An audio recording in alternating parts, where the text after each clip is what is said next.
یہ دو کلمات کفر بہت خطرناک ہے. ایک یہ کہنا کہ قرآن پڑھ کے لوگ گمراہ ہو جاتے ہیں، اور دوسرا کلمہ یہ بولتے ہیں جی قرآن جو ہے نا یہ بہت مشکل ہے، جی بہت مشکل کتاب ہے. یار پورے قرآن میں کہاں لکھا ہوا ہے قرآن مشکل ہے؟ اس کے الٹ ضرور لکھا ہے سورہ جو ہے القمر کے اندر کم از کم 4 دفعہ وَلَقَدْ يَسَّرْنَا الْقُرْآنَ لِلذِّكْرِ فَهَلْ مِن مُدَّكِرٍ. ہم نے قرآن کو تذکیر نصیحت کے لیے آسان کر دیا ہے کوئی نصیحت حاصل کرنے والا؟ اس حوالے سے جو اشکالات پیش کیے جاتے ہیں اور جو خصوصاً قرآن مجید کی آیات پیش کر کے کہا جاتا ہے کہ دیکھیں جی قرآن تو اللہ نے بڑا آسان کر دیا ہے، تو قرآن کو سمجھنا اور اس کا مطلب مفہوم بیان کرنا بڑا آسان ہے، ایسے مولویوں نے چکر میں ڈالا ہوا ہے. تو اس اشکال کا میں انشاءاللہ تفاسیر کی روشنی میں جواب دوں گا کہ اس آیت کا صحیح مفہوم اور صحیح مطلب کیا ہے. پہلے تو یہ میں جو نا وہ الزاماً عرض کروں گا کہ جو لوگ کہتے ہیں کہ قرآن سمجھنے میں کسی کی ضرورت نہیں ہے ماہر کی رہنمائی کی، تو ان کے لیے ایک سمجھے چیلنج اور تحدی ہے کہ جو بندہ یہ دعویٰ کرتا ہے جو عام بندہ عالم نہیں ہے اس کے سامنے قرآن مجید رکھ دیں اور کہیں سے وہ آیات جن کا تعلق سمجھنے کے ساتھ ظاہر ہے اس کو رکھ کے اس سے اس کا مطلب پوچھ لیں، اس کو کہیں کہ اس کا مطلب بیان کر.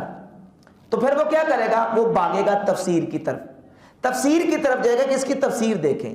اور ظاہر ہے کہ تفسیر پھر ظاہر ہے کسی نہ کسی عالم نے کی ہوگی، کسی نہ کسی مفسر نے کی ہوگی. تو معلوم ہوا کہ قرآن مجید کا وہ مفہوم سمجھنے کے لیے تفسیر کی ضرورت ہے. یا عالم تفسیر کرے گا تو وہ احادیث کی روشنی میں اور صحابہ کے اقوال کی روشنی میں اجماع امت کی روشنی میں تفسیر کرے گا، اور قرآن مجید کو تفسیر کی روشنی میں ہی سمجھا جائے گا. اگر یہ بات ایسے ہی ہے کہ قرآن کو سمجھنے میں کسی کی ضرورت نہیں ہے، حدیث کو سمجھنے میں کسی کی ضرورت نہیں ہے، کسی علم کی ضرورت نہیں ہے، تو ان کے اپنے بیان کے مطابق یہ ان کا دعویٰ بالکل باطل ہے. اب غیر مقلدین کی طرف سے دیکھیں، آپ کہتے ہیں یہ حدیث صحیح ہے، حدیث ضعیف ہے، اصول حدیث پر پوری نہیں اترتی. تو بہت ساری ایسی احادیث ہیں جن کو یہ اپنے بنائے اصولوں کے مطابق ریجیکٹ کر دیتے ہیں. یہ حدیث ضعیف ہے، یہ موضوع ہے، یہ جناب راوی مدلس ہے، فلاں ہے. تو یہ ساری چیزیں کیا ہیں؟ یہ حدیث کو سمجھنے کے اصول ہیں. اسماء و رجال، اصول حدیث، یہ حدیث کی معرفت کے لیے کیا ہے؟ اصول ہیں. تو بھئی جب حدیث کو اصولوں کے بغیر اور اسماء و رجال اور اصول حدیث کے علم کے بغیر نہیں سمجھا جا سکتا اور حدیث کو صحیح اور ضعیف کا فرق نہیں کیا جا سکتا، تو ایسے ہی قرآن مجید کو سمجھنے کے لیے بھی قرآن کے علوم کی ضرورت ہے. قرآن کے جو علوم ہیں ان کو سمجھے بغیر قرآن کو صحیح طریقے سے کما حقہ نہیں سمجھا جا سکتا. اب قرآن مجید کے اصول ہیں. اللہ تعالیٰ نے قرآن مجید میں جو چیزیں بیان کی ہیں، ظاہر کتاب اللہ کی جو اقسام ہیں، خاص ہے، عام ہے، مشترک، مؤول، حقیقت، مجاز، صریح، کنایہ، ظاہر، نص، مفسر، محکم، خفی، مشکل، مجمل، متشابہ، کبھی کوئی مسئلہ عبارت النص سے، اشارت النص سے، دلالت النص سے، اقتضاء النص سے، یہ کتاب اللہ کی اقسام ہیں. ان کو سمجھنا ضروری ہے. جب تک ان چیزوں کو نہیں سمجھیں گے کسی بھی آیت کا مفہوم جو ہے اس کا جو صحیح محمل ہے وہ آپ متعین نہیں کر سکتے. یہ مفسرین اس کی تفسیر کرنے کے لیے اور قرآن کی صحیح منشا اور مراد کو سمجھنے کے لیے یہ علوم و فنون جو ہے وہ باقاعدہ سے ان کو مدون کیا ہے. جس طرح حدیث کو سمجھنے کے لیے محدثین نے اصول حدیث، اسماء و رجال اور دیگر علوم و فنون کو جو مدون کیا ہے، اس طرح قرآن مجید کو سمجھنے کے لیے مفسرین کرام نے ناسخ، منسوخ اور دیگر جو ساری جو چیزیں ہیں قرآن کے جو علوم ہیں، فصاحت ہے، بلاغت ہے، ناسخ و منسوخ ہے، اور جو خاص، عام، مشترک، مؤول، حقیقت، مجاز، صریح، کنایہ، ظاہر، نص، مفسر، محکم، خفی، مشکل، مجمل، متشابہ، یہ ساری چیزیں مفسرین نے ان کو باقاعدہ سے مدون کیا ہے. اب اس آیت کا مطلب کیا ہے؟ وَلَقَدْ يَسَّرْنَا الْقُرْآنَ لِلذِّكْرِ فَهَلْ مِن مُدَّكِرٍ. یہ آیت پڑھی جاتی ہے سورۃ القمر میں. اللہ رب العزت نے تقریباً 4 مقامات پہ اس بات کو بیان کیا. وَلَقَدْ يَسَّرْنَا الْقُرْآنَ لِلذِّكْرِ فَهَلْ مِن مُدَّكِرٍ. اس کا معنی کیا ہے؟ اس کا مفہوم کیا ہے؟ مطلب کیا ہے؟ وہ میں آپ کے سامنے واضح کرتا ہوں تفاسیر کی روشنی میں. یہ ہمارے پاس تفسیر ہے، تفسیر ابن کثیر. غیر مقلدین کے ہاں بڑی معتبر اور مستند تفسیر مانی جاتی ہے، اور عام جو طبقہ ہے اس کتاب کو عام طور پہ لوگ پڑھتے ہیں. تو یہ کتاب تفسیر ابن کثیر ہے، حافظ ابن کثیر اسی آیت کی تفسیر بیان کرتے ہوئے وَلَقَدْ يَسَّرْنَا الْقُرْآنَ لِلذِّكْرِ لکھتے ہیں یعنی حَوَّنَّا قِرَاءَتَهُ، یہ اللہ فرماتا ہے کہ ہم نے قرآن کو آسان کر دیا، حَوَّنَّا قِرَاءَتَهُ یعنی اس کو پڑھنا، اس کی قرات ہم نے آسان کر دی۔ وقال سدیو، اور سدی کہتے ہیں یسرنا تلاوتہ علی الالسن، کہ اللہ فرماتے ہیں ہم نے لوگوں کی زبانوں پر اس کی تلاوت آسان کر دی۔ وقال الضحاک، اور امام الضحاک کہتے ہیں عبداللہ بن عباس رضی اللہ عنہ سے روایت کرتے ہیں کہ لولا ان اللہ یسرہ علی لسان الآدمیین، اگر اللہ قرآن کو آدمیوں کی زبان پر آسان نہ کرتا، مستطاع احد من الخلق ان یتکلم بکلام اللہ، تو اللہ کی مخلوق میں سے کوئی بھی اللہ کے کلام کو پڑھنے کی طاقت نہ رکھتا، استطاعت نہ رکھتا۔ تو اللہ تعالیٰ نے قرآن مجید کو لوگوں کی زبانوں پر پڑھنے کے لیے آسان کر دیا۔ یہ مطلب ہے آسان کرنے کا، یہ مطلب نہیں ہے کہ ہر بندہ جو ہے وہ اٹھ کے قرآن کو سمجھے اور عمل کرے، یہ مطلب نہیں ہے، بلکہ مطلب کیا کہ ہم نے قرآن کی تلاوت کرنا لوگوں کے لیے آسان کر دیا۔ یہ تفسیر ابن کثیر ہے۔ یہ ہے تفسیر ابن عباس، سیدنا عبداللہ ابن عباس رضی اللہ تعالیٰ سے جو تفسیر ہے، مشہور جو کتاب ہے تفسیر ابن عباس، اس میں سیدنا عبداللہ ابن عباس مفسر قرآن حبر الامہ وہ تفسیر بیان کرتے ہیں، حَوَّنَّا الْقُرْآنَ لِلذِّكْرِ، ہم نے قرآن کو ذکر کے لیے آسان کر دیا۔ ذکر کا معنی کیا ہے؟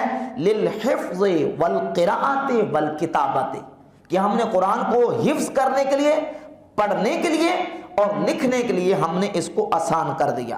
وَيُقَالُ، اور یہ بھی تفسیر کی گئی ہے، حَوَّنَّا قِرَاءَةَ الْقُرْآنِ، ہم نے قرآن کی قرات کو آسان کر دیا۔ فَهَلْ مِن مُدَّكِرٍ، ہے کوئی اس کو پڑھنے والا، یاد کرنے والا؟ فَهَلْ مِن طَالِبِ عِلْمٍ فَيُعَانُ عَلَيْهِ، ہے کو طالب علم کہ اس کی اس پر مدد کی جائے اور اس کے لیے قرآن مجید کو حفظ کرنا اور یاد کرنا آسان کر دیا جائے۔ تفسیر ابن عباس گزری، یہ ہمارے پاس ہے صحیح بخاری۔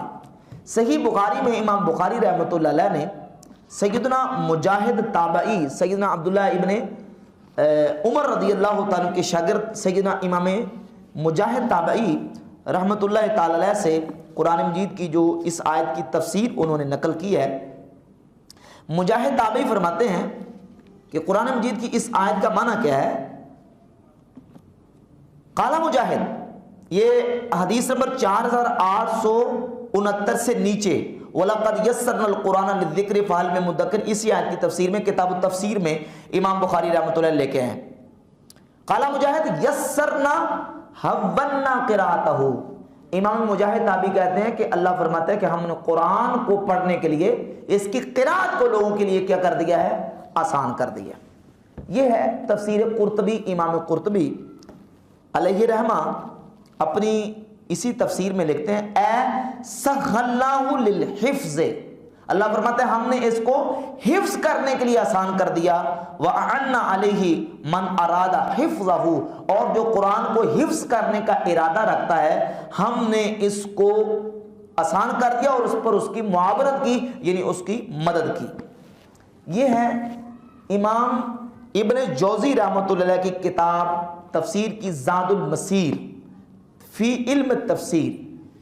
امام ابن جوزی لکھتے ہیں للذکر اے للحفظ والقراءہ، شروع سے وَلَقَدْ يَسَّرْنَا الْقُرْآنَ، ہم نے قرآن کو آسان کر دیا، اے سہلناہ یعنی سہل کر دیا، آسان کر دیا، للذکر اے للحفظ والقراءۃ یعنی حفظ کرنے کے لیے اور پڑھنے کے لیے اللہ فرماتے ہیں ہم نے قرآن کو آسان کر دیا۔ فَهَلْ مِن مُدَّكِرٍ اے مِن ذَاكِرٍ يَذْكُرُهُ، ہے کوئی پڑھنے والا، ذکر کرنے والا، اس کا ذکر کرے، اس کو یاد کرے، وَيَقْرَؤُهُ، اس کو پڑھے، وَالْمَانَى هُوَ الْحَثُّ عَلَى قِرَأَتِهِ وَتَعَلُّمِهِ، اس آیت کا معنی یہ ہے کہ اللہ رب العزت اہل ایمان کو ابھار رہا ہے، لوگوں کو ابھارتا ہے، شوق دلاتا ہے، عَلَى قِرَأَتِهِ وَتَعَلُّمِهِ، قرآن مجید پڑھنے پر اور اس کے سیکھنے پر۔ تو قرآن مجید کی اس آیت کی مفسرین نے جو تفسیر بیان کی ہے اس تفسیر سے بھی یہ بات بالکل واضح اور عیاں ہوتی ہے کہ قرآن مجید کو اللہ تعالیٰ نے پڑھنے کے لیے، حفظ کرنے کے لیے اور قرات کرنے کے لیے اور قرآن مجید کو پڑھنے کے لیے اللہ نے لوگوں کے لیے آسان کر دیا۔ تو یہ بات یاد رکھنے کہ علماء کا سہارا علماء کی رہنمائی قرآن و سنت سمجھنے کے لیے ضروری ہے۔ اور خود نبی کریم صلی اللہ تعالیٰ علیہ وسلم نے اہل ایمان کو، اپنے امتیوں کو حکم دیا ہے کہ قرآن مجید سیکھنے میں، سمجھنے میں اپنے علماء کی رہنمائی اختیار کرو اور علماء کا سہارا لو۔ مسند احمد ابن حنبل کی جلد نمبر 2 صفحہ نمبر 384 اور 368 پہ 378 پہ یہ حدیث ہے، اور حافظ ابن کثیر اپنی کتاب تفسیر ابن کثیر کی جلد نمبر 2 صفحہ نمبر 331 پہ اس حدیث کو لے کے ہیں۔ رسول اللہ صلی اللہ علیہ وآلہ وسلم نے ارشاد فرمایا کہ تم سے پہلے جو قومیں اور امتیں ہیں وہ اسی وجہ سے ہلاک ہوئی ہیں کہ انہوں نے کتاب اللہ کے بعض حصے پر کو بعض پہ مارا، یعنی قرآن کی ایک آیت کا مطلب غلط اور دوسری کا اس کے ایک اپوزٹ کر دیا، قرآن کے بعض حصے کو بعض پر مارا، حالانکہ قرآن کا بعض حصہ بعض کی تصدیق کرتا ہے، تکذیب نہیں کرتا۔ تو فرمایا تم بعض حصے کو بعض کے ساتھ مت جٹلاؤ، فما علمتم منہ فقولوا، جتنا تمہیں علم ہے بس اتنا کہو، وما جہلتم فقلوہ الی عالمہ، اور جس کا تمہیں علم نہیں ہے فقلوہ الی عالمہ، اس کو اس کے عالم کے سپرد کر دو، اپنی رائے سے کام نہ لو، اپنی رائے کو قرآن میں اور سنت میں اور قرآن و سنت کی تفہیم میں دخل نہ دو، بلکہ فقلوہ الی عالمہ، وما جہلتم فقلوہ الی عالمہ، جس سے تم جاہل ہو اور جس کا تمہیں علم نہیں ہے فقلوہ الی عالمہ، اس کو اس کے عالم کے سپرد کر دو۔ تو عالموں کی طرف قرآن بھی رہنمائی کرتا ہے کہ قرآن سیکھنے میں، دین سیکھنے میں عالموں کے پاس جاؤ، فاسألوا اہل الذکر ان کنتم لا تعلمون، اگر تمہیں علم نہیں ہے تو اہل ذکر سے سوال کرو۔ اور قرآن کہتا ہے تلک الامثال نضربها للناس، یہ مثالیں ہیں جن کو ہم لوگوں کے لیے بیان کرتے ہیں، وما یعقلها الا العالمون، ان کو نہیں سمجھتے مگر عالم۔ اور رسول اللہ صلی اللہ علیہ وسلم کی حدیث ہے مسند احمد بن حنبل کی، حضور فرماتے ہیں فقلوہ الی عالمہ، اگر تمہیں علم نہیں ہے تو عالم کے اس کو سپرد کر دو۔ لہذا یہ دو جو گمراہی کے اصول بنائے گئے ہیں کہ اپنے اسلاف کے پیچھے نہ چلو، اپنے اکابرین کے، اپنے آباء و اجداد جو اہل حق ہیں ان کے پیچھے نہ چلو، بس تم اپنی مرضی کرو، اور قرآن و سنت کو سمجھنے میں کسی ماہر کی رہنمائی کی ضرورت نہیں ہے، خود قرآن پڑھو، سمجھو اور اس پہ عمل کرو۔ یہ دونوں گمراہی کے ایسے اصول ہیں کہ جتنے بدعتی لوگ ہیں انہوں نے گمراہی کے یہی دو اصول اختیار کیے ہیں۔ سمجھیں کہ گمراہی پھیلانے کو یہ دو چیزیں لازم ہیں، اور آج جتنے بھی گمراہ لوگ ہیں اہل سنت کے لوگوں کو اپنے عقیدے سے برگشتہ کرنے کے لیے اور عقیدہ حق سے بہکانے کے لیے یہی دو رستے اختیار کرتے ہیں، اور ہندوستان میں سب سے پہلے یہ رستہ اختیار کیا ہے اسماعیل دہلوی نے اپنی کتاب تقویۃ الایمان میں۔ دونوں گمراہی کے اصول لکھے ہیں کہ قرآن کے اپنے اسلاف کی پیروی نہ کرو، اور دوسرا یہ کہ قرآن خود پڑھو اور کسی سے رہنمائی کی ضرورت نہیں۔ تو اہل سنت اپنے عقیدوں کو محفوظ رکھنے کے لیے اپنے اسلاف، اپنے اکابر کا دامن تھام کے رکھیں، اور قرآن و سنت کا جو مفہوم ہمارے اسلاف نے اور علماء جو صحیح طریقے سے سمجھاتے ہیں